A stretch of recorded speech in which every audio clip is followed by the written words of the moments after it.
Hello, ഞങ്ങളിപ്പോൾ നിൽക്കുന്നത് തിരുനാവായ നാവാമുകുന്ദ ക്ഷേത്രത്തിലാണ്. അങ്ങോട്ട് ഭീഷ്മാഷ്ടമി ആയതുകൊണ്ട് സഹസ്രനാമ അർച്ചനയ്ക്ക് വേണ്ടിയിട്ടാണ് കേട്ടോ പോയത് മെയിനായിട്ടും. പിന്നെ അന്ന് ആരതി കാണണം, കുളിക്കണം, അങ്ങനെയൊക്കെ ഒരുപാട് ഉദ്ദേശങ്ങളുണ്ടായിരുന്നു. സഹസ്രനാമ അർച്ചന കഴിഞ്ഞ് ഞങ്ങൾ 7 മണി ആവുന്നതിന് മുമ്പ് തന്നെ പുറത്തിറങ്ങിയപ്പോൾ ജനസാഗരമായിരുന്നു കേട്ടോ അവിടെ. നമുക്ക് വിവരിക്കാൻ പറ്റാത്ത അത്രയും ജനങ്ങളായിരുന്നു. എവിടെ നിന്നാണ് ഇത്രയും കൂടുതൽ ജനങ്ങൾ ഈ രാത്രി സമയത്തേക്ക് അവിടെ എത്തിയെന്നുള്ളത് അറിയില്ല. ഞങ്ങൾക്ക് മീറ്ററുകൾക്ക് ഇപ്പുറം നിന്ന് മാത്രമാണ് ആരതി ദർശിക്കാൻ കഴിഞ്ഞത് കേട്ടോ. ഇനി ഒരിക്കൽ കൂടി പോകണം, ആരതിയൊക്കെ കാണണം, കുറച്ചുകൂടി ഫ്രണ്ടിൽ കയറി നിന്ന് കാണണം, അതൊക്കെയാണ് ആഗ്രഹം. കുളിക്കണം. അതിന് ഇനി 2 ദിവസത്തിൻ്റെ ഉള്ളിൽ 1 ദിവസം കൂടിയും പോവും. അപ്പം അന്ന് വേറെ വീഡിയോ ഒക്കെ എടുത്തിട്ടുണ്ട്.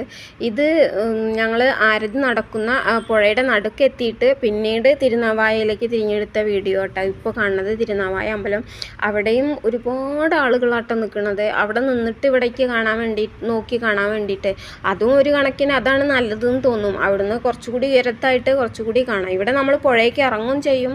പിന്നെ നമുക്ക് ഈ ആരതിയുടെ അടുത്തേക്ക് എത്താനും പറ്റില്ല 6 മണിക്ക് ശേഷമൊന്നും. 2 മണി മുതലേ അവിടെ വന്ന് പുഴയിൽ സീറ്റ് പിടിച്ച് നിൽക്കല്ലേ. എന്തായാലും ആരതിയൊക്കെ ഇങ്ങനെ അകലുന്നാണെങ്കിലും ഭംഗിയായിട്ടൊക്കെ കണ്ടു.